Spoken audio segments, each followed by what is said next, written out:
পুচকা বা গোলগাপ্পা বলো, আমাদের সবার সাথে কিন্তু একটা ইমোশন জড়িয়ে আছে। কেউ বলে পুচকা, কেউ গোলগাপ্পা, কেউ আবার পানিপুরি। সবাই এক এক রকম নামে জানে। তবে আজকে ঘরোয়া স্টাইলে সুন্দরভাবে পরিষ্কার রেসিপি তোমাদের সাথে শেয়ার করব। আলু মাখা, তেঁতুলের জল খুব সুন্দরভাবে শেয়ার করব। সমস্ত ভিডিওটা দেখার জন্য অনুরোধ রইল।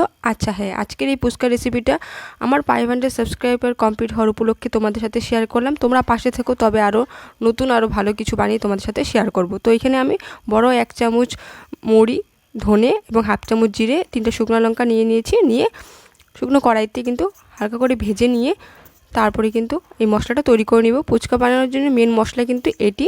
তো তোমরা অবশ্যই এই মশলাটা ফুচকা বানানো তৈরি করে নিয়ে আমাদের তেঁতুলের জল, আলুর মাখা সব কিছুর জন্য কিন্তু এই মশলাটা খুবই প্রয়োজন হবে। তবে দেখে নিলে ঠান্ডা হয়ে যাওয়ার পরে কিন্তু আমরা মশলাটা আবার গুঁড়ো করে নেব। তো গুঁড়ো একবারে মিহি গুঁড়ো করবে না, অল্প দানা দানা রাখবে। এরকম অবস্থায় দেখো আমাদের ভাজা মশলা তৈরি হয়ে গেল।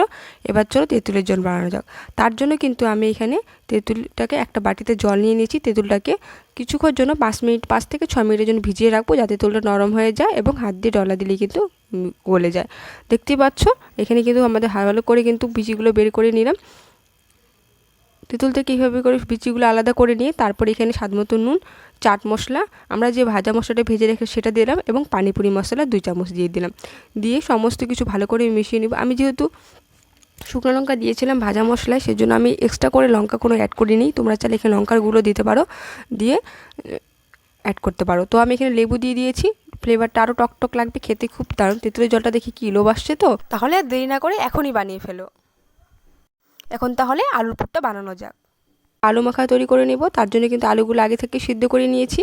তার মধ্যে ধনেপাতা কুচি দিয়ে দিলাম, কাঁচা লঙ্কা কুচি দিয়ে দিলাম এবং ভাজা মশলা যেটা বলে রেখেছিলাম সব কিছুতে আমাদের ভাজা মশলার প্রয়োজন হবে।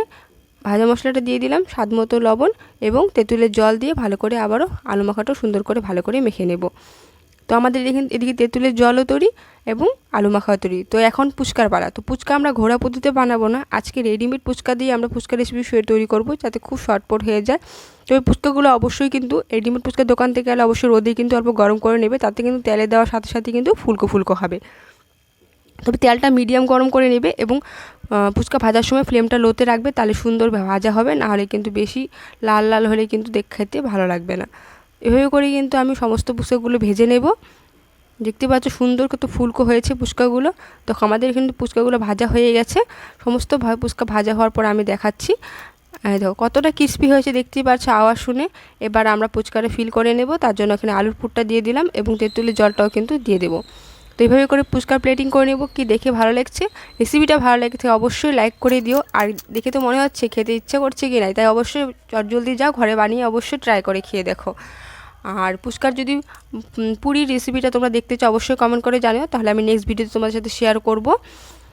ভিডিওটি ভালো লাগে অবশ্যই লাইক করে দিও। লাইক করে তোমাদের কিন্তু লাইকগুলো আমাকে অনেক মোটিভেট করে ভিডিও বানানোর জন্য। রেসিপিটা কেমন লেগেছে অবশ্যই ভিডিও নিচে কমেন্টে জানিও। দেখা হচ্ছে নেক্সট ভিডিওতে নতুন কিছু রেসিপির সাথে। তোমরা আমাকে অনেক অনেক ইলিশ মাছের ভিডিওতে ভালো সুন্দর সুন্দর কমেন্ট করেছো, তার জন্য অনেক ধন্যবাদ তোমাদেরকে। সকলে ভালো থেকো, সুস্থ থেকো, ধন্যবাদ।